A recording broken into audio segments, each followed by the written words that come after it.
le Mont Ventoux. Un géant de pierre qui domine le paysage provençal. Majestueux et impitoyable. Il est le rêve et le cauchemar de nombreux coureurs. Ici, le vent souffle fort, les pentes sont raides et la victoire n'est jamais assurée. Mais chaque année, ils sont des centaines à se rassembler au pied de ce géant pour relever un défi unique. Celui du semi-marathon du Mont Ventoux. Un défi de 21 km et 1600 mètres de dénivelé qui pousse les corps et les esprits à leurs limites. Mais qu'est-ce qui attire ces coureurs sur cette montagne légendaire ? Pourquoi sont-ils prêts à affronter l'altitude, le dénivelé et l'épuisement pour atteindre ce sommet ?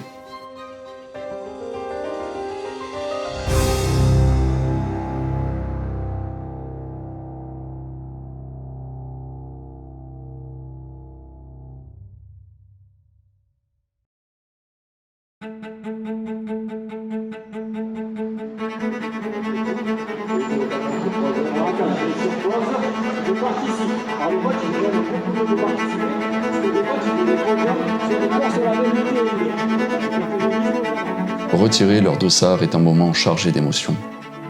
Ce simple geste symbolise l'engagement dans cette aventure, la concrétisation de mois d'entraînement.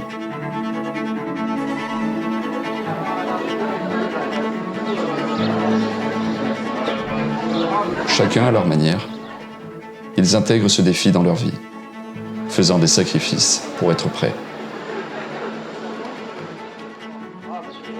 Ils échangent avec d'autres participants, partageant leurs attentes, leurs craintes, mais aussi leur excitation. La veille de la course, nous avons suivi plusieurs athlètes aux profils différents. Ils arrivent au village de départ, les yeux brillants d'une anticipation mêlée d'appréhension.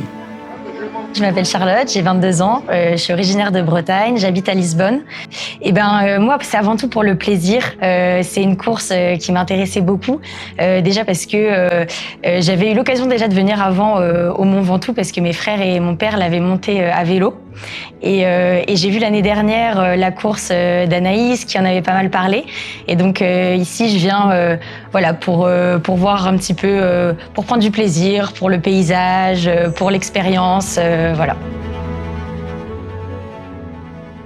Je suis Jérémy Marcuccilli, donc le créateur de la société Kookaburra, le partenaire principal donc du semi du Mont Ventoux. Je trouve que c'est un superbe événement et pour moi, c'est apparu tout de suite comme une évidence de pouvoir être et partenaire et puis également coureur de ce bel événement. C'est qu'on attire aussi bien des coureurs comme moi qui sont spécialistes donc, de la terre, donc du trail, mais également des coureurs spécialistes de la route. Et en fait, moi, ce que j'ai tout le temps aimé dans le sport, c'est ce melting pot qui existait donc, justement sur la polyvalence des sportifs. Bonjour, je m'appelle Nathalie Lavignac, je suis du coin, je suis de Montréal-les-Avignon, une coureuse de la région. Je suis arrivée il y a 20 ans, j'ai découvert cette région qui est magnifique. Et voilà, je cours, c'est ma passion, c'est ma motivation, c'est mon équilibre de vie. Et voilà, sans la course à pied, je ne peux pas avancer. Je suis une petite athlète à mon niveau. Voilà, parce que c'est vrai que donc le Ventoux, c'est la route. Voilà, c'est vrai que du coup, donc je vais être une petite athlète au milieu de ces grands athlètes.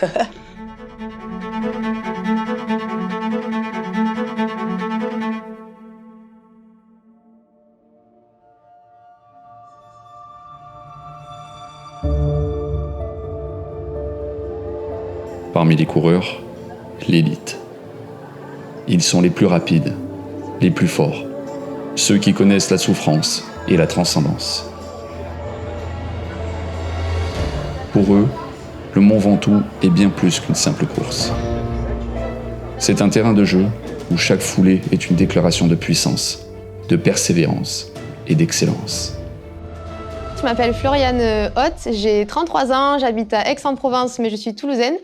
C'est une course que j'avais envie de faire depuis longtemps parce que mon compagnon Nico Navarro est venu la faire il y a quelques années et j'avais vraiment envie de la faire. Ça s'était pas présenté avant, donc super contente d'être là. Et je pense que c'est un défi, comme on le disait, c'est le semi apparemment le plus dur d'Europe. Donc on a envie de s'y frotter et on a envie de voir ce qu'on peut faire. C'est, je pense, demain 100% plaisir et c'est pour ça qu'on est là, ouais.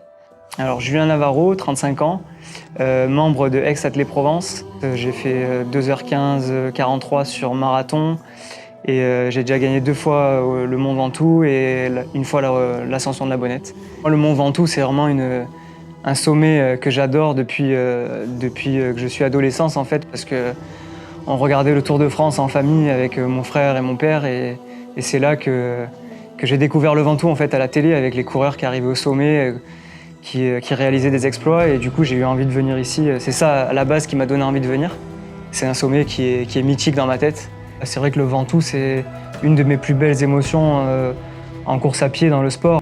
À mon petit niveau, parce que je n'ai pas du tout le niveau d'Hassan Chadi qui sera aussi là demain ou de mon frère, enfin pas du tout, mais c'est voilà, pour avoir savouré des moments, réaliser ses objectifs perso, c'est pour ça qu'on s'entraîne dur aussi tous les jours.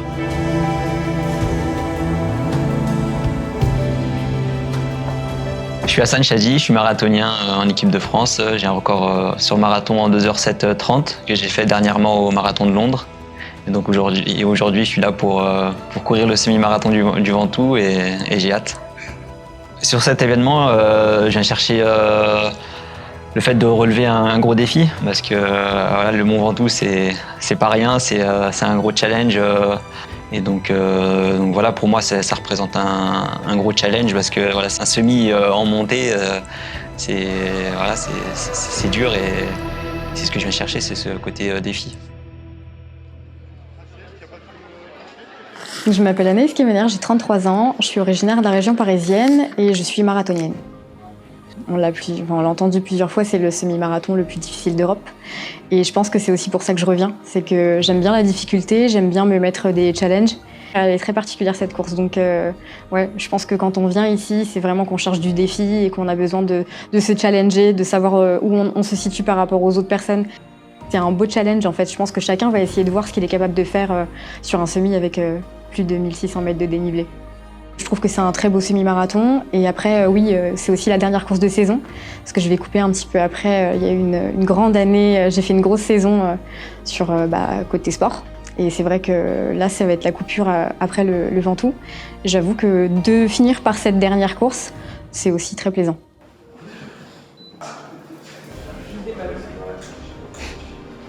Alors moi c'est Alice Michel, je fais de la course sur route, du 10 km au marathon à peu près. Et à côté je suis diététicienne nutritionniste. Alors je suis venue sur cette course déjà parce que toute l'année c'est vrai qu'on fait des courses sur route, beaucoup pour les chronos, on regarde les allures et tout. Et pour la fin d'année je trouve ça sympa de se détacher un peu du chrono, un peu des allures. Et le semi du Ventoux du coup c'est quand même une course qui est assez prestigieuse et mythique. Et je me suis dit, pour finir l'année, la dernière de la saison, c'est vrai que c'est une bonne occasion de faire une course de cette ampleur qui est complètement différente des autres et qui est le semi, qui est réputé d'être le semi le plus dur d'Europe. Donc voilà, je vais tester cette expérience. Je pense un peu comme tout le monde qui veut s'entraîner et progresser, il faut vraiment essayer de réfléchir à tout, l'optimisation aussi de la récup, mais pouvoir caler les entraînements, parce que quand on a une journée qui est chargée, faut quand même y aller derrière, mais il faut aussi dormir le soir, bien manger, le lendemain matin se relever, repartir à l'entraînement ou au travail. Donc c'est vrai que ça rythme bien les journées.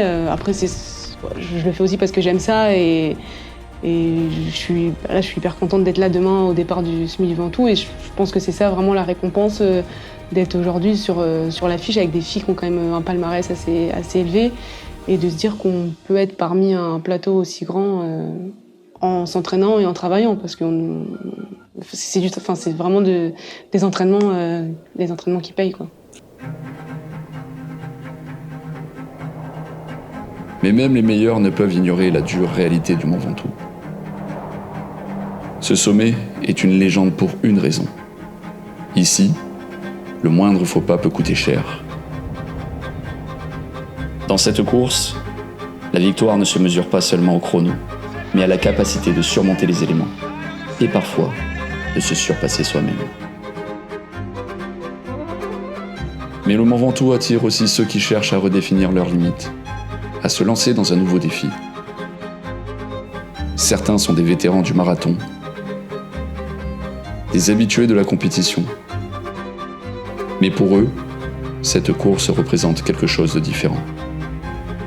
Une nouvelle aventure, un parcours où chaque mètre est une bataille contre l'âge, contre les doutes, contre le temps. Parmi eux, un athlète se distingue, animé d'une détermination féroce. Maxime Bourdet, 35 ans, éducateur sportif et coach sportif, et passionné de sport et notamment de l'univers course à pied depuis 20 ans. Pour moi, c'est une épreuve mythique. On marche sur la Lune, quoi. Si je pense à une chanson, je pensais un jour tirer sur la Lune de Big Flo et Oli.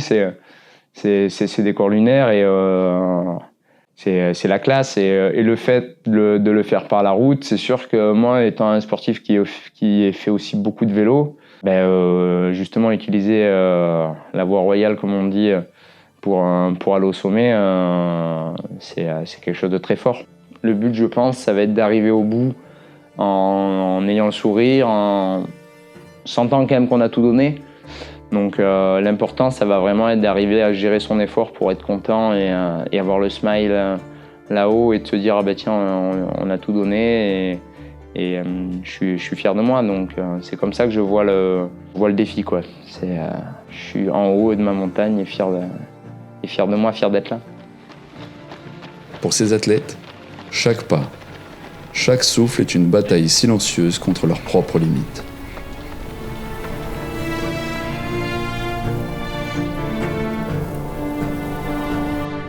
Loin des regards, l'entraînement est une quête intime, presque spirituelle. Ces journées sont rythmées par des heures d'efforts intenses, mais aussi par des doutes et la douleur qui l'accompagne. Pourtant, rien ne semble pouvoir freiner sa volonté de se surpasser. Chaque foulée est un pas vers l'inconnu, vers ce sommet qu'il a juré de conquérir. Dans le processus de progression, l'idée ça va être de travailler sur les différents aspects mental, physique. Étant qu'entraîneur, je vais avoir des périodes où c'est moi qui vais me faire mes propres planifications. Là, c'est le cas depuis 1 an parce que ma vie fait que j'ai beaucoup d'adaptations, donc je trouvais que c'était plus facile de m'auto-entraîner. Après, j'ai des périodes où la charge mentale est un peu trop élevée, où je vais avoir besoin de reprendre un entraîneur pour décharger cette portion-là.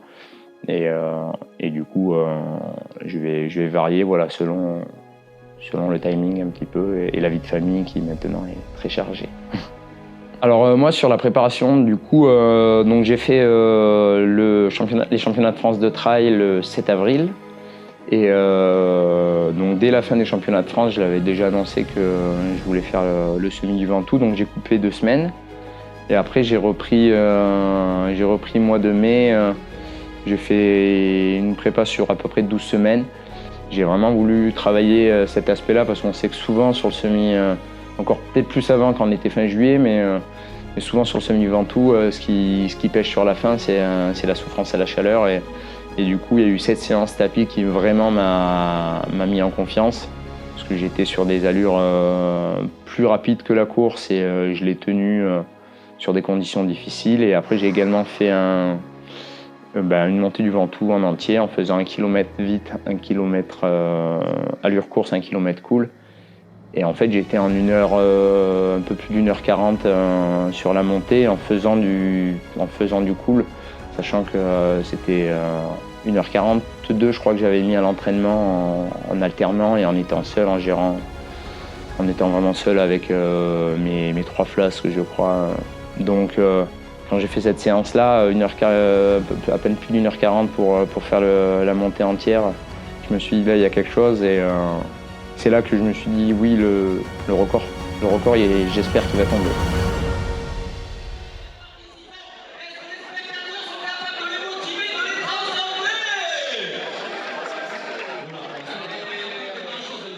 À l'échauffement, je tombe par hasard avec Hassan et en fait, on fait tous les chauffes ensemble.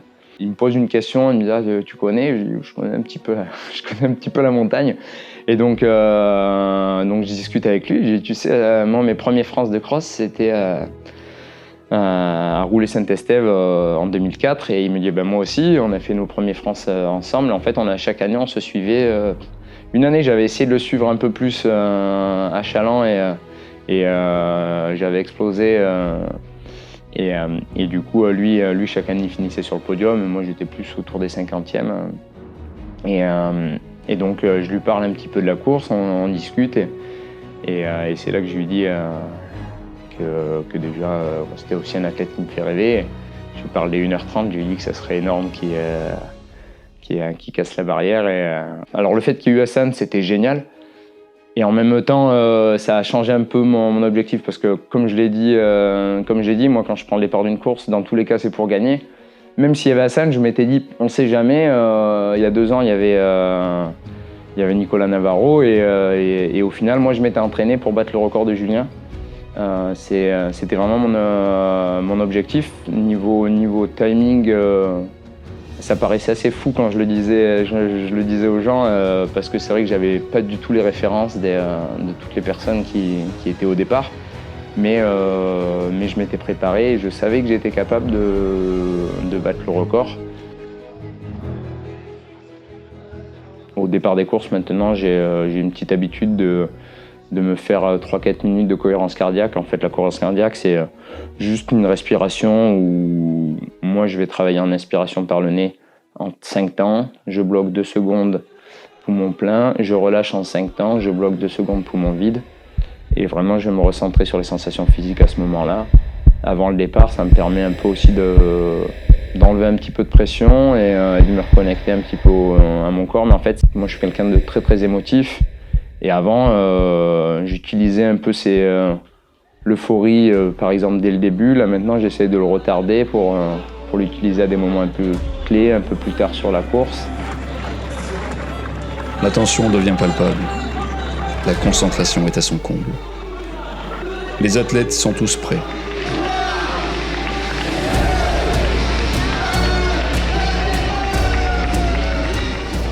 Enfin, le départ de la course est donné. Les premiers pas sont rapides, presque instinctifs, tandis que la montagne se dresse, imposante, en toile de fond, rappelant à tous que le vrai défi ne fait que commencer. Enfin, sur toutes les courses, je me rendais compte qu'au bout de 2-3 km, dès qu'il va y avoir l'effort, la première intention que je vais avoir, ça va être d'abandonner. Ça, c'est assez étonnant, mais très vite, je vais penser à abandonner sur une course. Parce que oui, la question que tout le monde peut se dire aussi, c'est dur, pourquoi tu fais ça? Dès qu'il va y avoir un petit peu dur, bon ben arrête, c'est ce que me dit ma mère parce qu'elle comprend pas.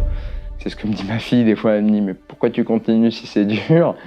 Et en fait, donc oui, je vais l'avoir aussi naturellement, cette pensée-là. Et maintenant, bah, justement,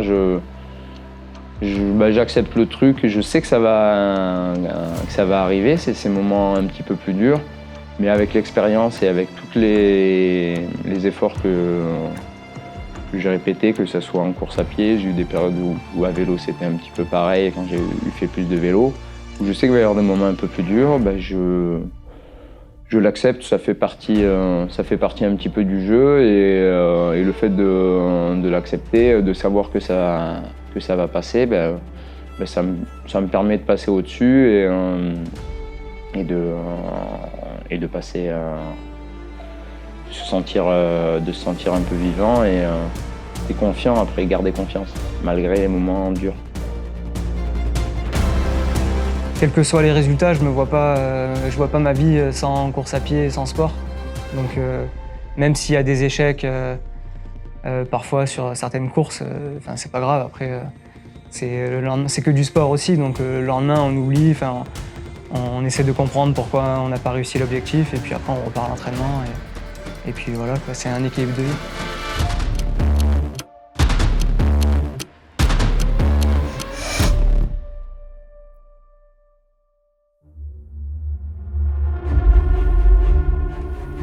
Dans le cadre d'une épreuve aussi exigeante que le semi-marathon du Mont Ventoux, la performance des athlètes reste souvent marquée par une part d'incertitude.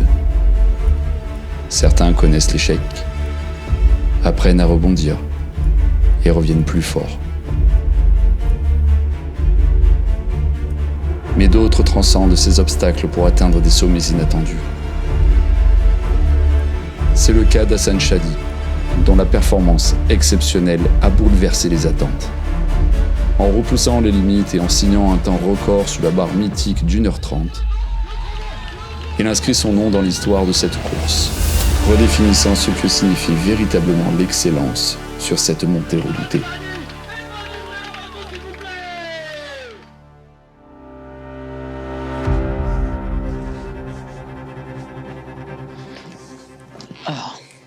Je m'appelle Bruchon Clément, j'ai 22 ans et je pratique la course à pied sur route l'hiver et puis le trail l'été. C'est la première fois que je participe au SMI du Ventoux. Alors bon, j'en ai déjà entendu parler un peu avant parce que c'est quand même un SMI qui est réputé en France. J'avais pas envie de refaire un trail à proprement dit parler et en fait mêler mes deux points forts qui sont un peu le trail format montée et puis du coup course sur route. C'est le défi qui m'a quand même bien branché. Puis quand on voit un peu que ça soit le record ou même la tête de course, les têtes d'affiche, je me suis dit il y a de quoi s'amuser, de quoi se confronter. Donc ça peut être une course à venir jouer. Comme je disais, sur la course on reste aussi humain. C'est que, alors en fait on aime faire ce qu'on fait. Avant la course on a hâte. Après la course on est trop content. Et pendant la course, on est un peu quand même à se dire, on est un peu des abrutis des fois à faire ce sport, à se dire, en fait, pourquoi je ne serais pas comme quelqu'un de lambda et dimanche matin, je reste dans mon canapé à regarder la Formule 1 ou je ne sais quoi. Et en fait, on passe un peu par toutes les phases, c'est ce qui est assez drôle, mais je pense que c'est ce qu'on recherche aussi, en fait. C'est qu'il y a des moments de difficulté, comme pour tout le monde, mais c'est de faire face, en fait, où à la fin, on est satisfait et je pense que c'est ce qui nous procure aussi du plaisir, en fait, c'est cette difficulté. Ce que j'ai aimé, clairement, c'est la vue. Ça m'a coupé le souffle dans tous les sens du terme quand on arrive en haut. Après, c'est un parcours qui est sympa parce que c'est vrai qu'on voit ça comme une grosse montée. Il y a des potes qui m'ont dit mais quelle idée d'aller faire 20 bornes que de monter. Et en fait, ce qui est sympa, c'est que voilà, on peut le diviser quand même en plusieurs parties. Il y a un faux plat montant au début. Après, il y a toute la partie dans la forêt où ça monte fort, mais on est au milieu des arbres. Après, on a le chalet Reynard qui est un premier on va dire, checkpoint. Et après, j'ai vraiment subi, même en reco, les 3 derniers. Mais au moins, je me dis, peut-être j'en garderai un petit peu sous le coude parce que je sais que les 3 derniers vont être vraiment difficiles. Mais en même temps, après, on sait qu'on est arrivé, donc voilà. À la base, vraiment, sur les 6 premiers kilomètres, même jusqu'au pavillon de Roland, j'avais des temps de passage pour 1h34-20. Et j'étais dessus, tout petit peu rapide au début, et après j'étais dessus. Et même si j'étais dans les 10, je m'affolais pas, je savais que le podium, que j'allais jouer pour le podium sur ces temps-là. Et arrivé au chalet, on revient avec Edouard Dupage, je crois. On avait bien géré tous les deux depuis le pied. Donc on revient sur Kylian Allaire. Ce qu'il faut savoir, c'est que Kylian Allaire, cette année, il est champion de France de trail. Moi, je les avais fait, les championnats de France. Bon, je les avais pas forcément préparés, mais il m'avait mis 5 minutes. Donc le fait de revenir sur lui, c'est là où ça a un petit peu cogité un petit peu dans ma tête. Alors, il y avait énormément d'émotions, mais j'ai eu une bascule, en fait, au moment du chalet. Il y a eu une bascule, je pense qu'on verrait peut-être sur les images, même sur mon visage. J'étais concentré jusqu'au chalet, le passage du chalet, je dis ça y est, maintenant c'est la bagarre. Et du coup, mentalement, il y a vraiment eu un changement. Et on revient sur Clément L'Hôtellerie, je crois, qui était un petit peu devant. Et là, on se retrouve, on est 4 pour le podium, ensemble. Et là, je me dis, ça va être génial. Ça va être génial. Et au moment où Kylian y part à 4 km du sommet, ça cogite beaucoup dans ma tête. Là, j'ai eu un petit sentiment un peu d'infériorité sur le coup. De me dire, non, là, c'est quand même trop fort pour toi, Maxime. Garde-en pour la 3e place. Et du coup, j'ai vraiment joué le podium en laissant mener le 3e et 4e. Et comme j'étais vraiment dans l'histoire à la Stell Simpson, je me suis dit, c'est le moment d'en mettre une, et c'est le moment un peu mythique. Et pour l'histoire, je mets un grand sac ici. Savoir que la Stell Simpson, quand j'ai fait ma première édition, c'est le moment où les pompiers m'ont ramassé. Et du coup, j'ai dit là t'en mets une. J'en ai mis une, mais un peu grosse pour le coup. 100 mètres après, j'ai dit « Ouh là là, je suis peut-être parti trop fort » et au final, ça a tenu jusqu'au bout. Et de faire un podium là-haut, c'est incroyable parce que j'ai tenu ce que je m'étais fixé à moi-même. Vas-y, mets-toi devant lui, allez, allez, allez.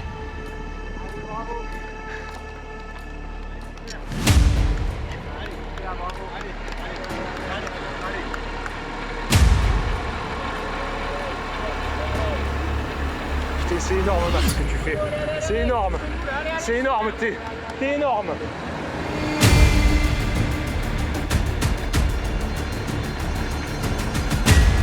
T'es énorme, Max. Allez, allez, allez.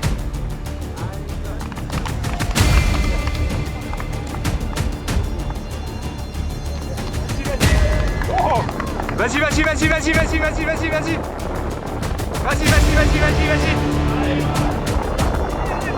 Allez, vas-y, allez Max. Putain, tu l'as tendu. Allez. Allez Max, allez, t'y es là. C'est bon, il a 100 mètres. Allez, t'y es là, allez. Vas-y. Vas-y. Arrête-toi.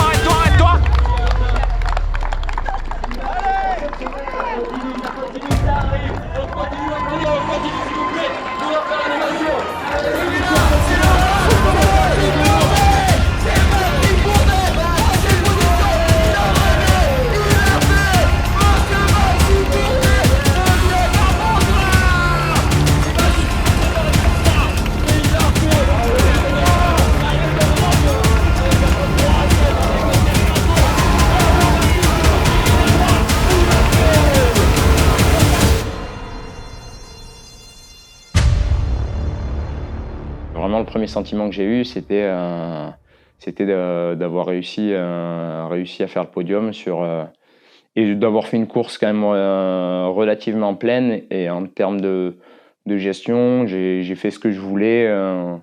Donc, il y a vraiment eu ce sentiment de satisfaction que je n'avais pas souvenir d'avoir eu. En tout cas, à chaud, c'est la première fois que je réagis comme ça. D'y arriver, c'était ma 20e année, malgré énormément de bas, et d'y arriver à ce moment-là, ce week-end-là, c'était assez incroyable pour moi, à cet endroit-là aussi. Tout faisait que c'était un moment hyper fort. Il y avait énormément de personnes qui étaient là au début, qui étaient là à ce moment-là au sommet.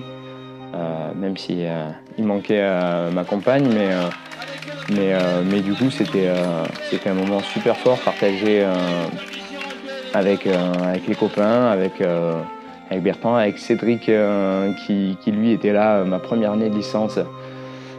Tomber dans les bras de Cédric, c'était marrant parce que voilà, il y avait j'avais les copains de l'UAC du début, quoi, Myrtille et Cédric.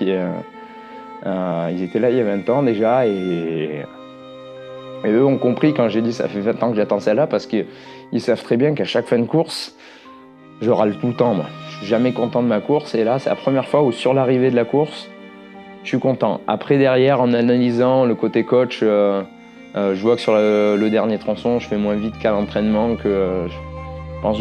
Mais sur le coup, il y a vraiment eu cette satisfaction et celle-là, j'avais pas souvenir d'avoir eu sur une course à pied.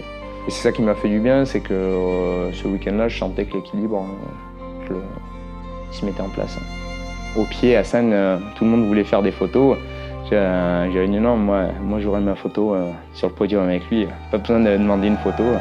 Je l'aurais sur le podium et je l'ai eu. Et ça, c'était vraiment la fierté de dire t'annonces des trucs un peu fous, tu fais un peu le cacou. Moi, je sais que je suis quelqu'un qui annonce toujours des objectifs assez hauts.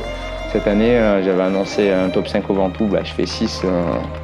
Au Trail du Ventoux, je le rate. Aux France de 10, je voulais faire un top 10, je fais 14, je crois, à 1 minute.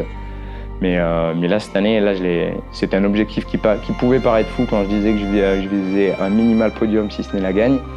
La fierté d'être à côté d'eux, c'est assez incroyable. D'être à côté d'Hassan, surtout, c'est assez incroyable. Et d'être à côté d'être à moins d'une minute, je crois, 30-40 secondes de Kylian, alors qu'il m'a mis 5 minutes aux France de Trail.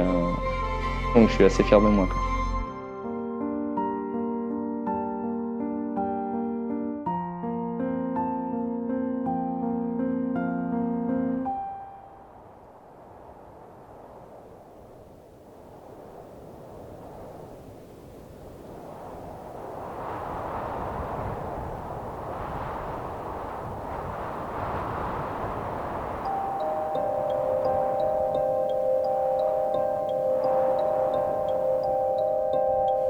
Qu'ils soient professionnels ou amateurs, jeunes ou vieux, chaque coureur qui atteint ce sommet est un vainqueur. Le Mont Ventoux ne fait pas de distinction. Il met à l'épreuve chacun et récompense ceux qui, par leur détermination, ont su conquérir cette montagne. Allez les gars, on s'enflamme. Ouais, vas-y. Allez, on est là. Allez, on va chercher le sommet là. Avec les nuages, c'est magique. Tu cours sur les nuages. Allez, jusqu'au bout là. Allez.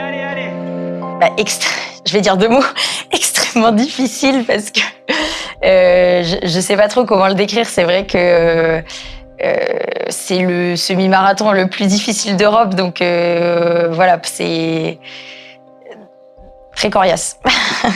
Indépendamment de l'effort et de la difficulté du parcours, il y a tout ce qui va avec, le paysage, la montagne, la beauté du parcours. Partager ma passion avec des gens, donc que ce soit avec mes amis, mon copain, mes frères, d'aller courir en fait avec les gens et d'être entouré, pas être seul dans cet objectif. La plupart de mes courses, je les fais soit avec ma famille, soit avec des amis. Merci pour tes encouragements. Bravo à vous. Ça va?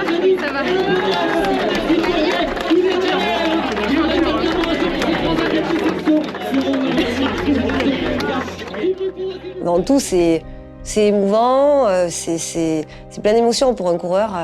Passer la ligne d'arrivée au sommet, ouais, c'est vraiment beaucoup d'émotions. Le semi-marathon du Mont Ventoux 2024 se termine. Mais pour ces coureurs, le défi ne s'achève jamais vraiment. Car chaque course, chaque ascension, laisse une empreinte indélébile. Cette montagne, ce Ventoux, devient alors une partie d'eux-mêmes. Un symbole de leur capacité à surmonter l'adversité. Le Mont Ventoux, une montagne, un défi, un rêve.